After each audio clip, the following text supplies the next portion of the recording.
नमस्कार, super prime time में आपका स्वागत है। आपके साथ मैं हूं सुमेरा खान और सुपर प्राइम टाइम में हम आपको दिखाएंगे देश दुनिया की हर बड़ी और अहम खबर, वर्ल्ड एक्सक्लूसिव और explosive news stories, world breaking news और वॉर ब्रेकिंग न्यूज सीधे युद्ध के मैदान से। तो आइए शुरुआत करते हैं सुपर प्राइम टाइम की। सबसे पहले बात क्रीमिया की। क्रीमिया में मौजूद वक्त में रूस और यूक्रेन जंग का वो एपिसेंटर बन चुका है जहां सिर्फ और सिर्फ बारूदी कोहराम और भीषण तबाही ही दिखाई दे रही है। दरअसल क्रीमिया को हासिल करने के लिए यूक्रेन ने एड़ी से चोटी तक का जोर लगा रखा है। क्रीमिया के हर फ्रंट पर गोला बारूद दागा जा रहा है। आप ये जानकर सन्न रह जाएंगे कि बीते 5 दिनों में रूस के 15,000 करोड़ रुपए का नुकसान उसे हो चुका है। मगर यकीन मानिए, पुतिन के गर्व पर ज़ेलेंस्की की ये चोट सिर्फ यूक्रेन ही नहीं बल्कि यूरोप के लिए भी महा खतरा साबित हो सकती है। आखिर क्या है दहलते क्रेमलिन का न्यूक्लियर प्रहार, देखिए इस रिपोर्ट में। 120 घंटों से नॉन स्टॉप यूक्रेनी सेना का प्रचंड प्रहार जारी है।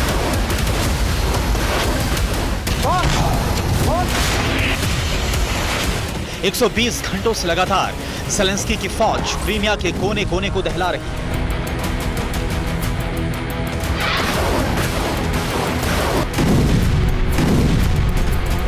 एक 120 घंटों से यूक्रेन के बारूदी बवंडर से क्रीमिया वाला फ्रंट धधक रहा है।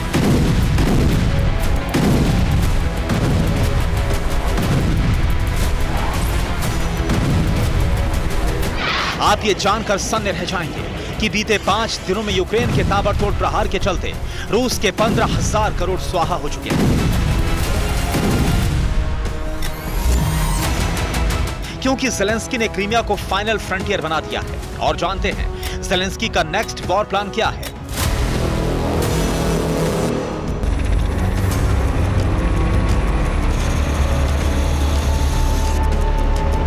इक्कीस सितंबर से पहले क्रीमिया पर कंट्रोल करना, 21 सितंबर से पहले रूसी सेना को क्रीमिया से खदेड़ना,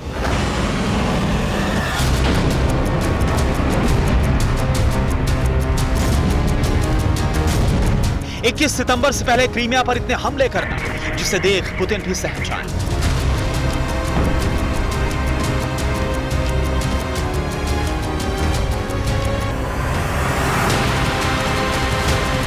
ज़ेलेंस्की के आक्रामक तेवर इस बात की गवाही दे रहे हैं कि अब यूक्रेन पीछे नहीं हटने वाला।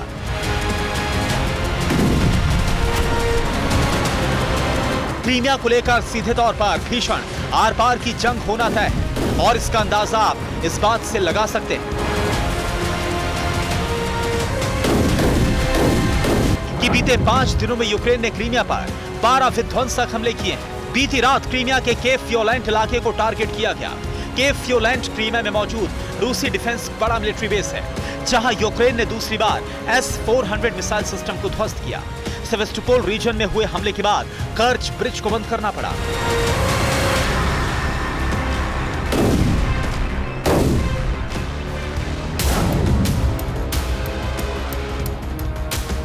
आपको बता दें कि जिस तरह से सेवेस्टोपोल रीजन के केव फ्योलेंट में यूक्रेनी सेना ने रूस के S-400 मिसाइल डिफेंस सिस्टम को निशाना बनाया,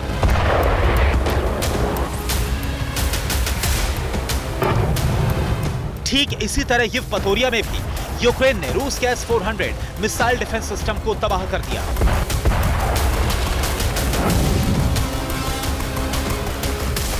यानी बीते 5 दिनों में यूक्रेन के 2 S-400 को राख कर दिया गया। और जानते हैं ये रूसी डिफेंस और पुतिन के लिए बहुत बड़ा नुकसान है,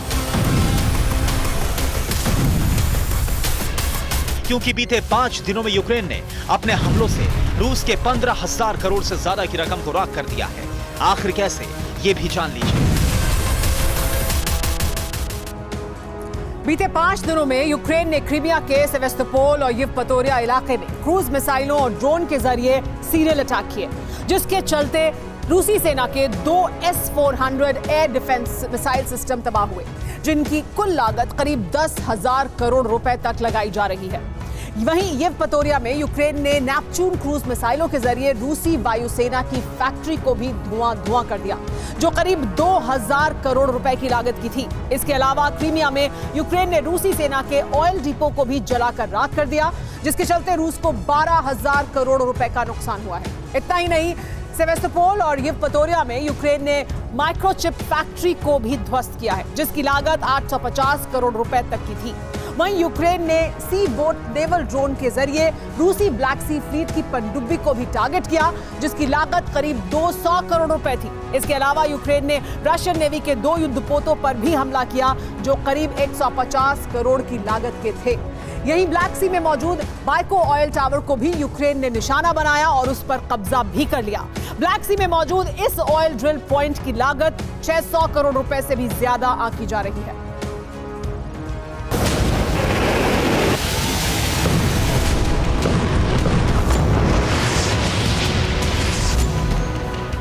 21 सितंबर को यूक्रेनी प्रेसिडेंट ज़ेलेंस्की अमेरिका के दौरे पर जाएंगे। इस दौरान वो अमेरिकी राष्ट्रपति बाइडेन से व्हाइट हाउस में मुलाकात भी करेंगे।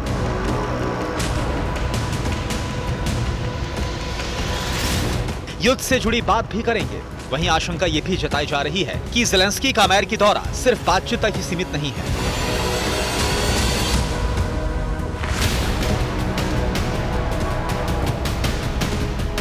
बल्कि इस बार यूक्रेन जंग के लिए विनाशक हथियारों की डील भी सुपर पावर से कर सकता है।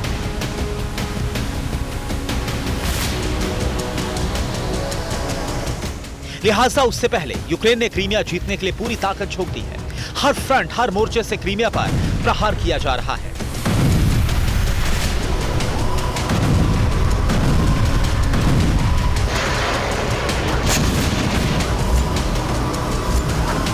दरअसल ज़ेलेंस्की का मकसद साफ है। बाइडेन के साथ होने वाली मुलाकात से पहले या तो क्रीमिया विजय करना या फिर रूस को बड़ा नुकसान पहुंचाना। और अपने इस प्लान को कामयाब बनाने के लिए ज़ेलेंस्की ने रूस की डिफेंस लाइन तोड़ने तक का ऐलान कर दिया है।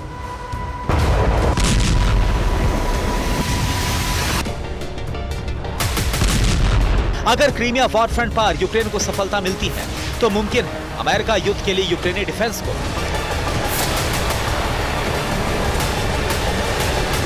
ATACMS टैक्टिकल बैलिस्टिक मिसाइल दे सकता है।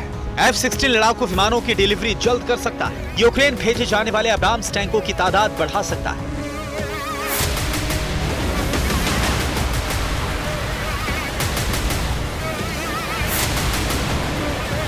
एक तरफ यूक्रेन की तैयारी और वॉर प्लानिंग विस्फोटक दिखाई दे रही है, तो वहीं जिस अंदाज में बीते 5 दिनों में रूस बैकफुट पर आया है, उसे लेकर तमाम वॉर एक्सपर्ट्स कई तरह की आशंकाएं जता रहे हैं।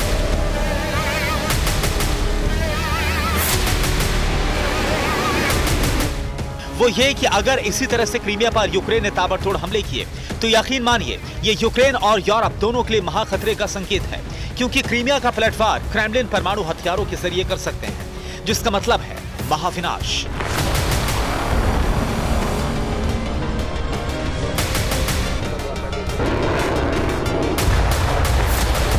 मतलब यह कि क्रीमिया को लेकर जो वॉर छिड़ी हुई है वो किसी भी वक्त परमाणु युद्ध में तब्दील हो सकती है।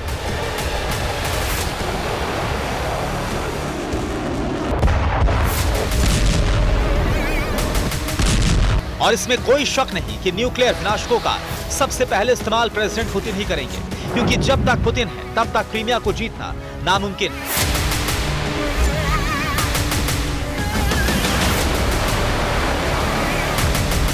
सुपर प्राइम टाइम में आगे बढ़ने से पहले इस वक्त की वॉर ब्रेकिंग न्यूज आपको बता दें। बेरेंट सागर में रूस अमेरिका की आसमानी भिड़ंत हो रही है। रूसी मिग ने अमेरिकी टोई विमान का पीछा किया, ऐसी जानकारी मिल रही है। मिग की पूरी स्क्वाड्रन ने अमेरिकी विमान को घेर लिया। रूसी खतरे को देखकर लौटा अमेरिका का विमान।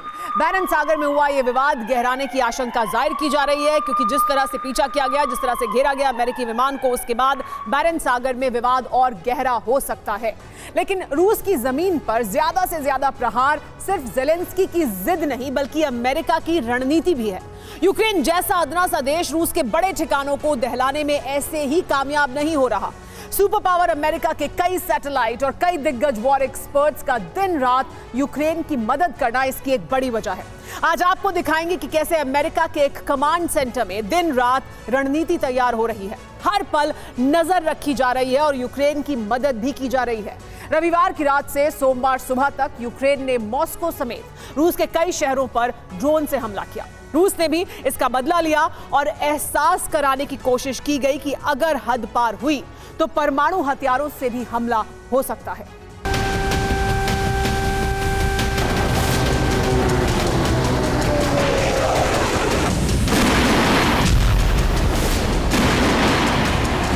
आसमान धमाकों से गूंज रहा था।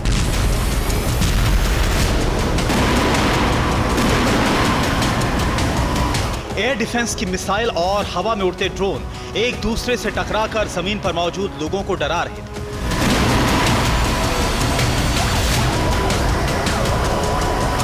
रविवार की रात से यूक्रेन से ड्रोन लॉन्च का सिलसिला शुरू हुआ और फिर रूस के अलग अलग इलाकों में खतरे का सायरन बजने लगा।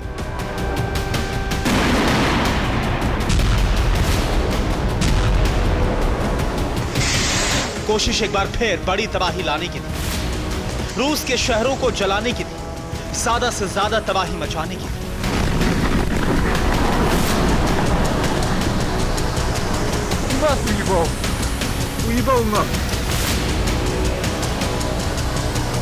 रविवार को रूस की तमाम डिफेंस लाइन को तोड़कर यूक्रेन के 2 ड्रोन मॉस्को तक पहुंच गए। रेडार पर ड्रोन को देखते ही रूस की वायुसेना हरकत में आ गई।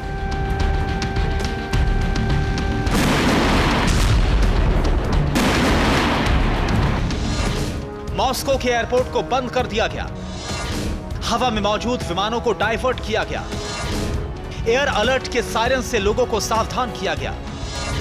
एयर डिफेंस से ड्रोन को टारगेट करने की कोशिश शुरू हुई। यूक्रेन कब, कहां से, किस जगह को टारगेट करेगा, यह सब कीव से हजारों किलोमीटर दूर तय किया जा रहा था। यूक्रेन से लेकर रूस तक की एक एक तस्वीर सैटेलाइट्स के जरिए देखी जा रही थी। ये अमेरिका के वो जासूसी सैटेलाइट्स हैं जिन्हें पिछले 1.5 साल से रूस यूक्रेन की निगरानी में लगा दिया गया है।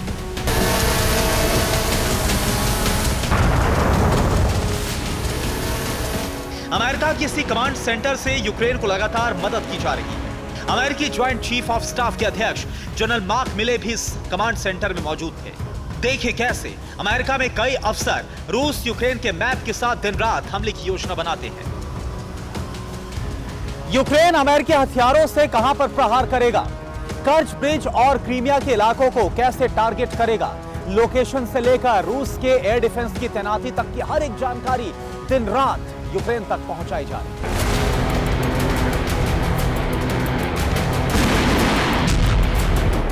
हमले को लेकर अलग अलग दावे हैं। रूस का दावा है कि यूक्रेन के सभी हमले नाकाम कर दिए गए, लेकिन यूक्रेन का एक ड्रोन रूस के ऑयल डिपो में धमाका करने में कामयाब हुआ। रूस के ऑरियोल इलाके में यूक्रेन के ड्रोन हमले से गैस के एक टैंक में धमाका हो गया।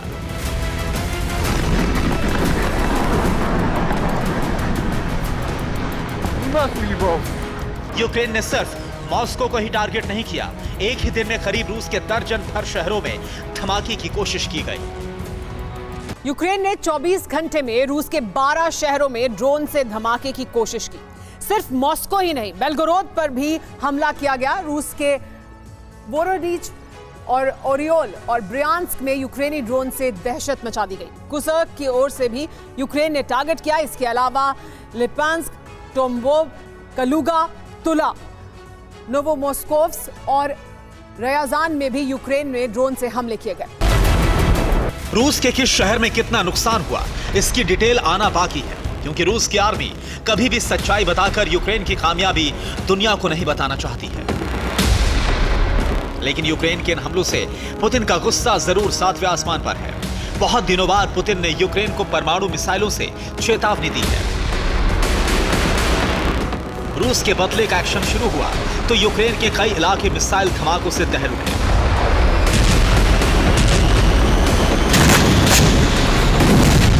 यूक्रेन पर कहर बरपाने के लिए रूस के Tu-95 MS बॉम्बर ने उड़ान भरी। परमाणु हमला करने में सक्षम इन विमानों ने यूक्रेन पर मिसाइलों की बरसात कर दी।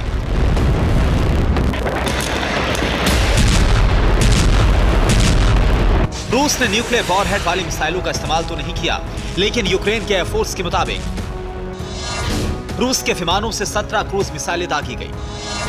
सभी मिसाइलों को एयर डिफेंस ने नष्ट कर दिया।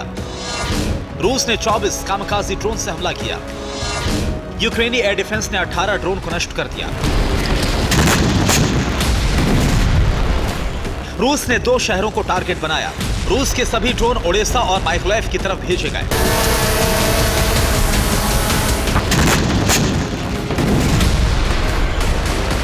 रूस ने सिर्फ 17 मिसाइलों से हमला किया, लेकिन यूक्रेन और नेटो को परमाणु हमले की चेतावनी देने के लिए रूस के 7 Tu-95 स्ट्रैटेजिक बॉम्बर्स ने उड़ान भरी और कई घंटे तक हवा में मंडराते रहे।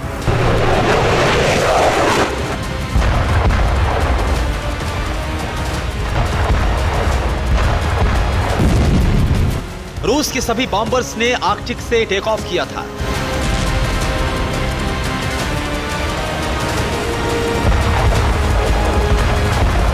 नेटो देशों को सबक सिखाने के लिए यहीं पर रूस ने बड़ी तैयारी की हुई है।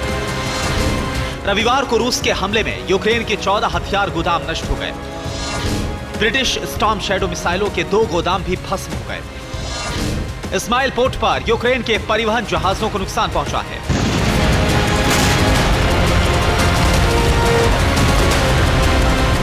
रूस के हमले से सबसे ज्यादा तबाही ओडेसा में हुई है। ओडेसा की कई इमारतों के साथ रूस ने मिसाइलों से अनाज गोदामों को भी टारगेट किया।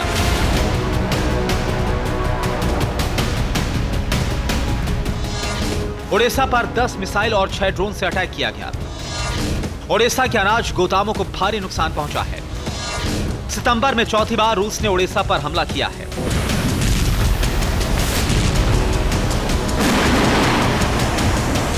ओडिशा को टारगेट करने के पीछे नेटो से बढ़ता तनाव भी है। पिछले दिनों रोमानिया बॉर्डर के करीब रूस के ड्रोन का मलबा मिला था, जिसके बाद रोमानिया और अमेरिका से रूस को चेतावनी दी गई थी। इसी चेतावनी के बाद रूस जानबूझकर बार-बार ओडिशा पर अटैक कर रहा है। यूक्रेन की सीक्रेट रिपोर्ट के मुताबिक क्रेमलिन ने अब यूक्रेन पर नए तरीके से हमले को हरी झंडी दी है। रूस के प्लान का खुलासा तो नहीं हुआ, लेकिन माना जा रहा है कि रूस अब यूक्रेन को हथियार देने वालों से बदला ले सकता है।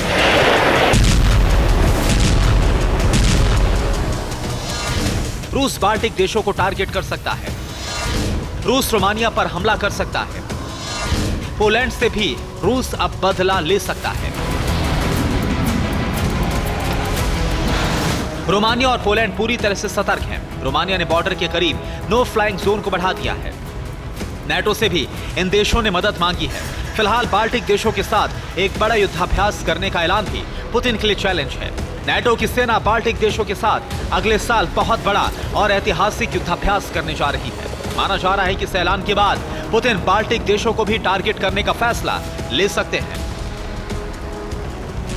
Bureau report, TV9 Bharatvarsh. लेकिन इस बीच मॉस्को में किम के हथियार पहुंचने की खबरों के बाद यूक्रेन से लेकर अमेरिका तक विनाश का नया अध्याय शुरू हो गया है। पुतिन और किम के गठबंधन ने वॉशिंगटन को टेंशन में डाल दिया है।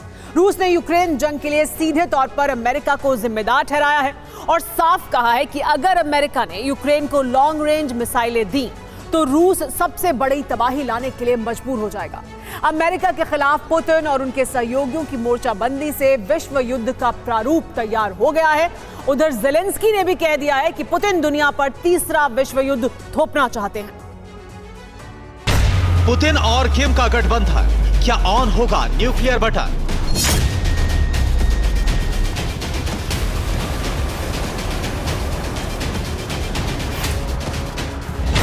पुतिन और किम की डील से क्यों डरे बाइडेन?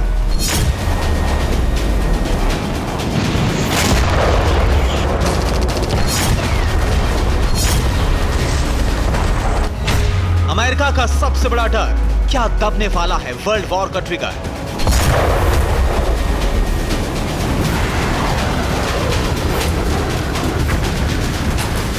उत्तर कोरिया के तानाशाह किम ने पुतिन को न सिर्फ गुप्त रूप से हथियार दिए हैं, बल्कि यूक्रेन की जंग में लड़ने के लिए उत्तर कोरिया के सैनिक भी रूस भेजे जाएंगे। इसका खौफ अमेरिका तक दिखने लगा है।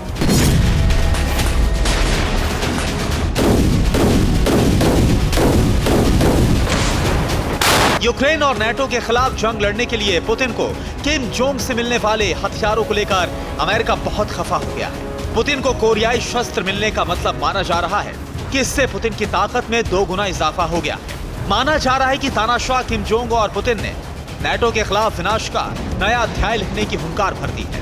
किम और पुतिन के बारूदी गठबंधन को यूक्रेन की तबाही का ऐलान बताया जा रहा है।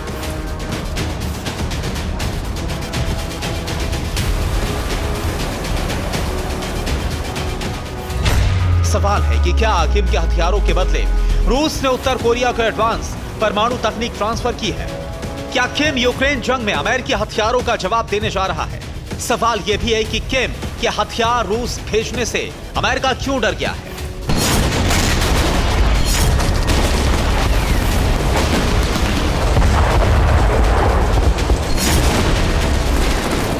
रिपोर्ट्स के मुताबिक उत्तर कोरिया में जितने भी हथियार हैं और वहां की सरकार की पॉलिसी के मुताबिक तानाशाह किम अपने हर हथियार अमेरिका के हथियारों के जवाब में ही तैयार करता है। माना जा रहा है कि अब यह हथियार रूस के हाथ में आने के बाद अमेरिका की मुश्किल बढ़ जाएगी।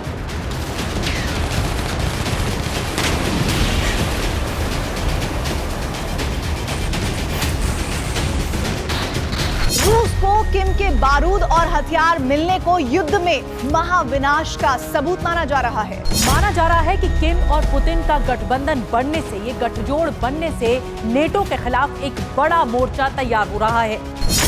जंग में विनाश का नया अध्याय लिखने के लिए किम अपने जिगरी दोस्त पुतिन को जो घातक और एडवांस हथियार देने जा रहा है, उसमें उत्तर कोरिया का सबसे आधुनिक माने जाने वाला KN-09 multiple missile launch system सबसे अहम है।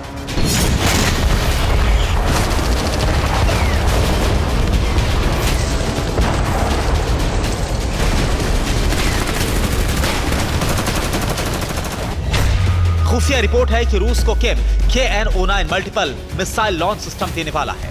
उत्तर कोरिया के हथियार KN-09 की तुलना अमेरिकी हाइमार्स रॉकेट लॉन्चर से की जाती है। इसके जरिए हर 45 मिनट में 8 रॉकेट्स दागे जा सकते हैं। इसकी फायरिंग रेंज 100 से 200 किलोमीटर तक है।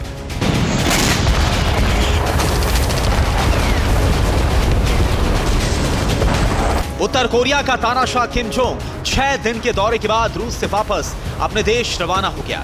रूसी मीडिया के मुताबिक किम को पुतिन ने तोहफे में 5 कामाकाजी ड्रोन दिए। कामाकाजी ड्रोन को पुतिन का उड़ता बम कहा जाता है।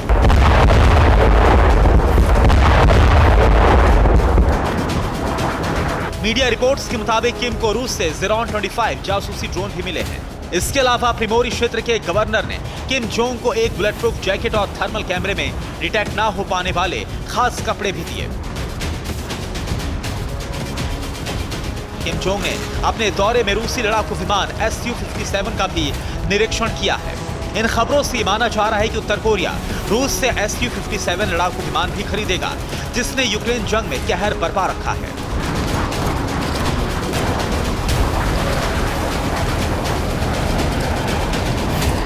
किम अपनी बुलेट प्रूफ ट्रेन में बैठकर रूस से नॉर्थ कोरिया तो लौट गए।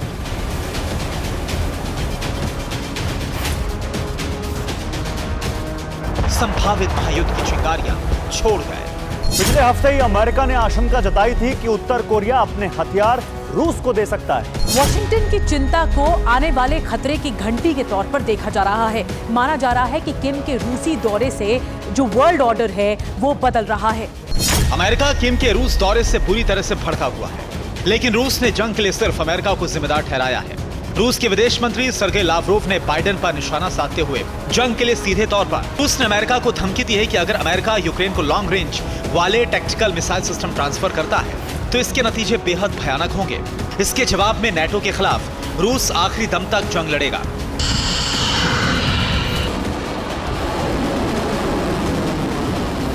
रूस की इस धमकी के बाद अमेरिका ने यूक्रेन को ATACMS देने से अपने पैर खींच लिए। तो क्या अमेरिका के इस फैसले के पीछे अमेरिका के खिलाफ मोर्चाबंदी और पुतिन का खेमा लगातार मजबूत होना बड़ी वजह है? अमेरिका और रूस के बीच बढ़ते टकराव के बीच बेलारूस ने भी अपने तेवर सख्त कर लिए हैं। उत्तर कोरिया के बाद बेलारूस के राष्ट्रपति लुकाशेंको ने भी नेटो विरोधी गठबंधन के खिलाफ जंग छेड़ने की बात कह दी है।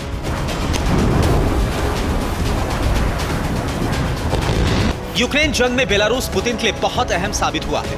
रिपोर्ट्स के मुताबिक पुतिन ने अपने परमाणु हथियारों की तैनाती बेलारूस के बॉर्डर पर पहले से ही कर रखी। इस बीच यूक्रेन के राष्ट्रपति ज़ेलेंस्की ने पुतिन पर वर्ल्ड वॉर छेड़ने का आरोप भी लगा दिया है। ज़ेलेंस्की ने पूरी दुनिया से पुतिन को रोकने की अपील की है। मतलब चारों तरफ से तनाव बहुत चरम पर है। ये तनाव किसी भी वक्त विनाशकारी हो सकता है। Bureau report, TV9 Bharatvarsh.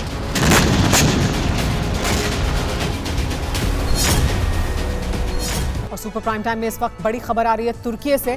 तुर्की में 9 बहुमंजिला इमारतें गिर गई हैं। तुर्की भूकंप के बाद कमजोर हो गई थी ये इमारतें, इस वजह से गिर गई। इमारत में रहने वाले विस्थापित किए गए हैं। अभी और भी इमारतें इसी तरह गिराई जाएंगी। ऐसी जानकारी मिल रही है कि जब भूकंप आया था तुर्की में, उस समय ये इमारतें कमजोर हो गई थी और इस वजह से इन इमारतों को गिराया जा रहा है। यहां से विस्थापित हुए लोगों को दूसरी जगह बसाया जा रहा है। देखिए तस्वीरें, ये इमारतें जो बहुमंजिला इमारतें हैं, तुर्की में भूकंप के दौरान इन इमारतों को स्टडी किया गया और पाया गया कमज़ोर हो गई थी, इस वजह से इन्हें गिराया गया है। और अभी कुछ और इमारतें भी तुर्की में इसी तरह की हैं जिन्हें गिराया जाएगा। यूक्रेन के ड्रोन अटैक को काउंटर करने के लिए रूस ने एक नया हथियार बना लिया है जो एक साथ हजारों की संख्या में जाकर यूक्रेन में तबाही मचा देंगे। रूस के नए हथियार एक स्वॉर्म ड्रोन है जो दिखने में छोटा है, लेकिन वो बड़े से बड़े टारगेट को ध्वस्त करने में सक्षम है। अब पुतिन की तैयारी है कि सर्दियों में नए हथियार के इस्तेमाल से यूक्रेन को दहलाया जाए, जिससे वो सरेंडर करने पर मजबूर हो जाए। पुतिन का नया हथियार स्वॉर्म ड्रोन मचाएगा कोहराम। छोटा पैकेट बड़ा धमाका, बास 80 यूक्रेन में तबाही मचाएगा।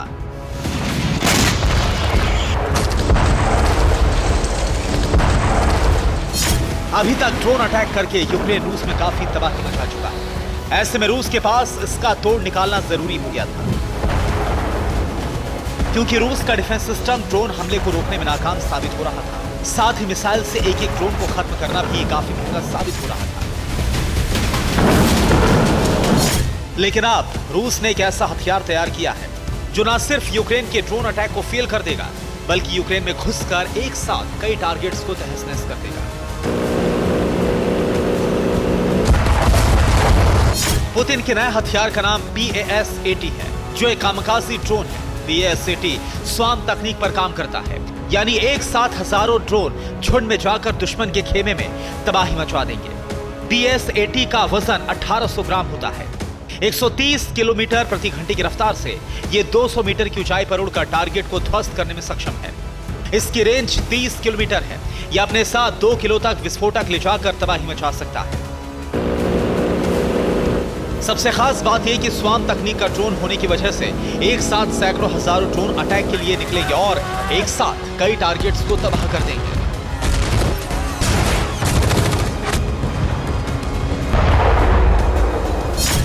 रूस की आर्मी को इस ड्रोन की खेप सौंप दी गई है। साथ ही बड़े स्तर पर इसका प्रोडक्शन भी किया जा रहा है। 3 महीने पहले इसकी टेस्टिंग की गई थी। ये उसी टेस्टिंग का वीडियो है। रूस की प्लानिंग सर्दियों में स्वॉर्म ड्रोन से यूक्रेन में जबरदस्त अटैक किया जाएगा, क्योंकि उस वक्त यूक्रेनी सोल्जर आराम कर रहे हैं। उसी वक्त रूस स्वॉर्म ड्रोन से यूक्रेनी मिलिट्री बेस पर सरप्राइज अटैक करके तबाही का जलजला ला देगा। Bureau report, TV9 Bharatvarsh. रूस और उत्तर कोरिया के गठबंधन ने पुतिन को नई शक्ति दे दी है। इन मुल्कों के खुलकर साथ आने से पश्चिमी देश खौफ में हैं, मगर अब अमेरिका को इस गठबंधन से चीन के शामिल होने का डर भी सता रहा है। अमेरिका को डर है कि शी जिनपिंग भी खुलकर पुतिन और किम के साथ आ सकते हैं। ऐसे में एक तरफ जहां नेटो देश हथियारों की कमी का दावा कर रहे हैं, वहीं दूसरी तरफ अगर ये तिकड़ी 73 साल बाद एक बार फिर एक साथ आ गई तो इससे निपटना अमेरिका और नेटो देशों के लिए लगभग असंभव हो जाएगा। कैसे, देखिए इस रिपोर्ट में। तारीख मार्च 1949, जगह मॉस्को, सोवियत संघ। ये तस्वीरें साल 1949 की हैं, जब तत्कालीन नॉर्थ कोरिया के शासक मॉस्को पहुंचे थे। माना जाता है कि किम इल सुंग सोवियत संघ के तत्कालीन राष्ट्रपति जोसेफ स्टालिन से साउथ कोरिया से जंग की इजाजत मांगने आए थे, मगर स्टालिन ने किम इल सुंग को संयम रखने की सलाह दी। तारीख अगस्त 1949, सोवियत संघ का पहला परमाणु परीक्षण। 1949 में सोवियत संघ ने पूरी दुनिया को चौंका दिया। उसने दुनिया को बताया कि अमेरिका की तरह रूस भी अब परमाणु संपन्न देश है।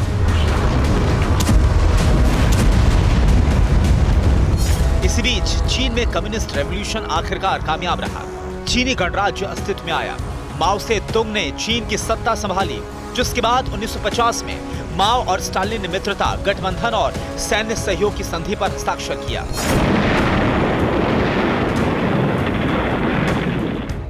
तारीख जून 1950।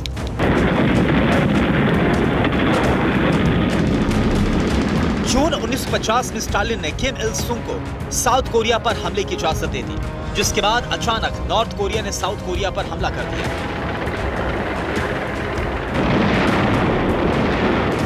इस युद्ध में अमेरिका और पश्चिमी देश साउथ कोरिया के साथ थे, वहीं रूस और चीन ने नॉर्थ कोरिया का खुलकर साथ दिया।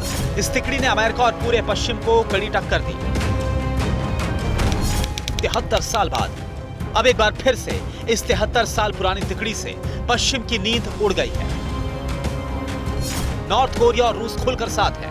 चीन भी बैकडोर से रूस का साथ दे रहा है। अमेरिका को डर है कि अगर चीन भी रूस के साथ खुलकर आया तो यूक्रेन युद्ध जीतना दूर की बात है। सभी 31 नेटो देशों पर संकट के बादल गहरा जाएंगे।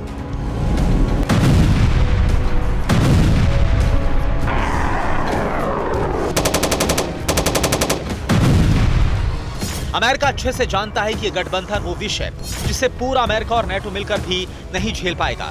यही वजह है कि अमेरिका चीन को मनाने की कोशिशों में जुटा है। अमेरिका से इस मोर्चे की कमान एनएसए जैक सुलिवन ने संभाली है। जैक सुलिवन और चीनी विदेश मंत्री वांग यी के बीच मुलाकात हुई। 16-17 सितंबर को दोनों ने माल्टा में मुलाकात की। जैक सुलिवन और चीनी विदेश मंत्री वांग यी की मुलाकात को लेकर व्हाइट हाउस ने अपने बयान में कहा, दोनों के बीच स्पष्ट, ठोस और रचनात्मक चर्चा हुई है। रूस यूक्रेन युद्ध को लेकर भी चर्चा हुई है। रूस को चीनी मदद पर बात हुई। शांति और स्थिरता की अहमियत पर बात की है। दोनों देश वार्ता के जरिए तनावपूर्ण संबंध सुधारने की कोशिश करेंगे। हालांकि व्हाइट हाउस ने साफ नहीं किया कि दोनों के बीच दोबारा मुलाकात कब हुई, लेकिन इस बयान से यह साफ है कि चीन और रूस की बढ़ती नजदीकियों से बाइडेन की टेंशन बढ़ गई है। अमेरिका की कोशिश चीन और रूस की बढ़ती नजदीकियों को रोकना है। यही वजह है कि अमेरिका एक बार फिर से चीन से रिश्ते बेहतर करना चाहता है।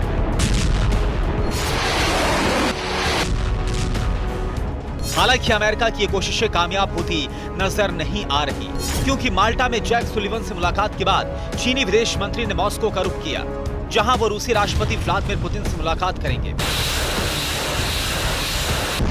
गठबंधन के बाद रूस की बढ़ती शक्ति से नेटो और पूरा यूरोप वाकिफ है, और अब रूस जंग में पीछे हटने वाला नहीं।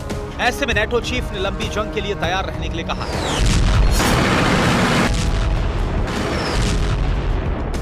एक तरफ गठबंधन से रूस की ताकत बढ़ रही है, नेटो चीफ लंबी जंग की बात कर रहे हैं, तो वहीं यूक्रेन को हथियार भेजते भेजते अब नेटो देश सरेंडर मोड की तरफ बढ़ने लगे हैं। नेटो देशों के हथियारों का जखीरा अब खत्म होने की कगार पर है, और इस बार ये दावा किसी वॉर एक्सपर्ट या विदेशी वेबसाइट ने नहीं किया, बल्कि नेटो के सैन्य समिति के अध्यक्ष एडमिरल रॉब बाउर ने खुद किया है।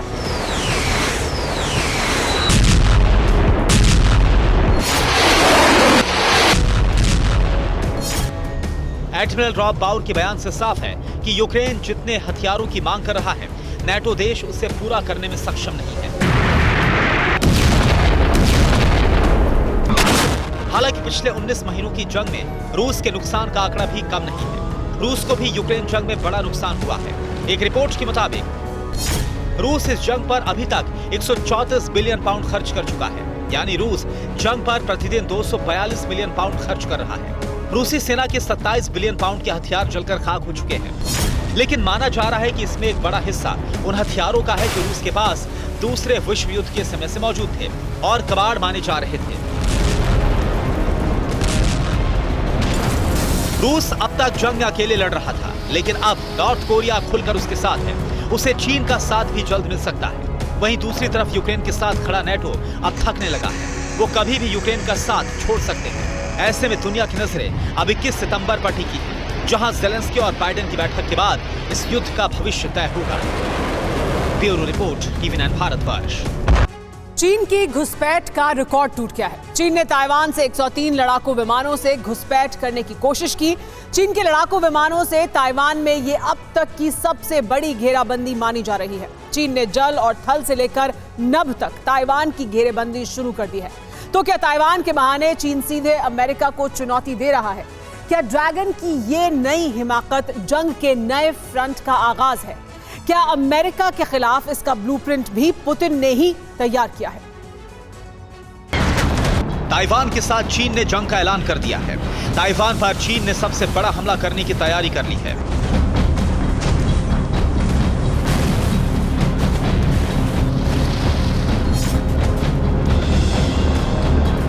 पहली बार चीन के 100 से ज्यादा लड़ाकू विमानों ने ताइवान में घुसपैठ की कोशिश की। आसमान के साथ साथ चीन ने समंदर में भी ताइवान की घेराबंदी कर दी है।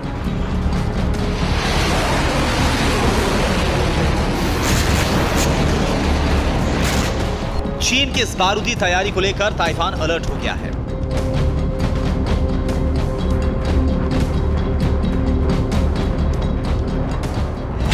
रिपोर्ट्स के मुताबिक बीते 24 घंटे में चीन के 103 लड़ाकू विमानों ने ताइवान की तरफ उड़ान भरी। हाल के वर्षों में चीन की तरफ एक दिन में ताइवान की तरफ भेजे जाने वाले लड़ाकू विमानों की यह सबसे बड़ी तादाद है। ताइवान के रक्षा मंत्रालय के मुताबिक चीन के लड़ाकू विमान हमेशा की तरह ताइवान पहुंचने से पहले ही लौट गए।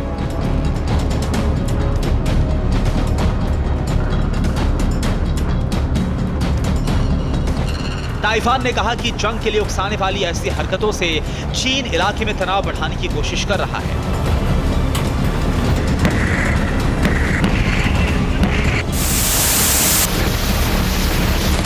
ताइवान रक्षा मंत्रालय के मुताबिक चीन लगभग हर दिन ताइवान के इलाके में घुसपैठ करने की कोशिश करता है। रविवार और सोमवार तक चीन के 40 वॉरप्लेन दोनों देशों के बीच बनी मीडियन लाइन पार करते हुए ताइवान में घुसे। इससे पहले शनिवार और रविवार को भी चीन के 63 प्लेन ताइवान में घुसे थे। इसके अलावा चीन के 9 युद्धपोतों ने भी ताइवान के इलाके में घुसपैठ की थी। चीन ने पिछले हफ्ते ताइवान को घेरने के लिए सबसे बड़ा नौसैनिक अभ्यास भी किया था। चीन के नौसैनिक अभ्यास में 20 से अधिक युद्धपोत शामिल थे।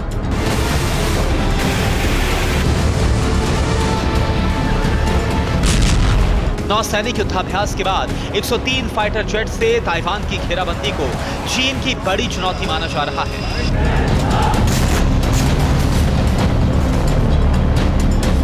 मौजूदा दौर में पुतिन को सिर्फ घातक हथियार पसंद आ रहे हैं। यूक्रेन की बर्बादी की खबरें पुतिन को खुश करती हैं। यूक्रेन में होने वाले बारूदी धमाकों पर ही पुतिन की नजर है, लेकिन युद्ध से पहले पुतिन अपने कई शौक पूरे करते थे। लग्जरी लाइफ पुतिन स्टाइल और पुतिन की पहली पसंद हुआ करती थी। यही वजह है कि पुतिन के पास प्राइवेट जेट, कई आलीशान बंगले और प्राइवेट बोट भी हैं।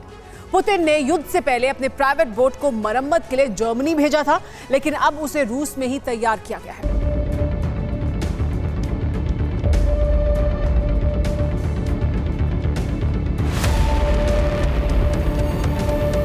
पानी पर तैरता पुतिन का महल, हर हिस्से पर लाखों डॉलर का खर्च, कहीं सोना तो कहीं क्रिस्टल से सजावट। पुतिन के प्राइवेट याट की लग्जरी देखकर आपको एहसास हो जाएगा कि पुतिन किस तरह की लाइफस्टाइल को पसंद करते हैं।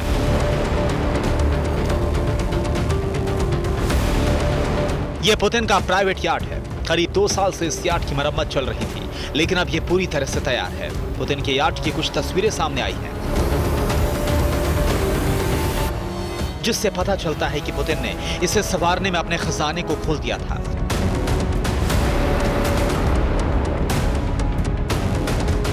बाथरूम में सोने की परत वाला बाथ टब लगाया गया है।